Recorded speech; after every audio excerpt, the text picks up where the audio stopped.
It is necessary to pay more attention to the causal relationship for the interpretation of all crimes and misdemeanors, that is, to study the factors influencing the causes of the occurrence of a variety of crimes.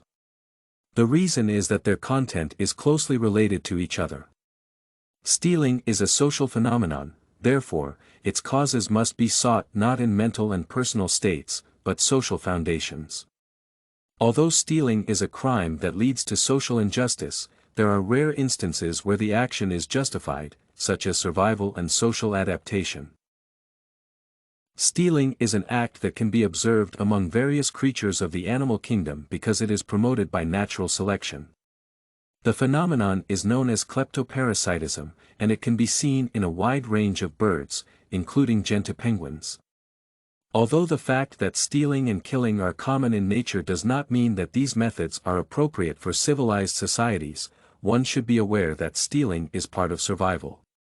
Throughout history, humanity has tried to collect as much information as possible about its own environment and has been in search of the causes generated by this environment and society of crimes. The main features of the nature of a person and the identity are formed in the conditions of the social environment, that is, an individual adapts to the social environment on the basis of the existing social potential. It so happens that even a strong organism can be brought into such a form when, by isolation, suffering, passions, and desires, it will destroy its great natural capabilities, and even, possibly, put an end to its existence. Social activity is directed towards the personality from the outside and develops it through conscience. The research suggests that the majority of homeless young adults rely on minor stealing acts in order to survive.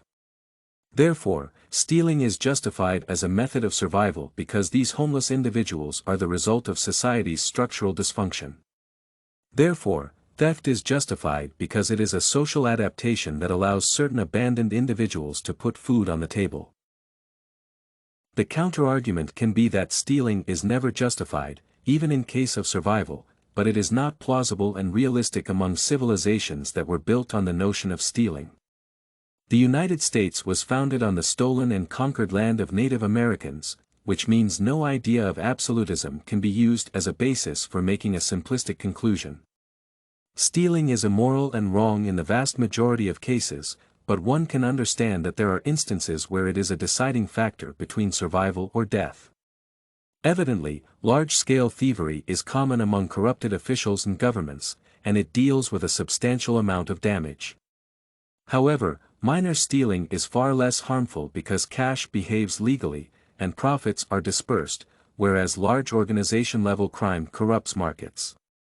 Thus, stealing is justified under certain conditions, and an absolutist view is both impractical and faulty. In conclusion, stealing is an act of crime and injustice that can be the only option for disadvantaged individuals. It can be observed in nature among kleptoparasites, which means that it is an element of natural selection that considers such behavior as essential for survival. In addition, stealing is justified because it is social adaptation behavior, where dysfunctional societies abandon these individuals. Although it is immoral to steal, the statement that stealing is never justified is false due to its simplicity and impracticality. This and many other essays are available at studycorgi.com.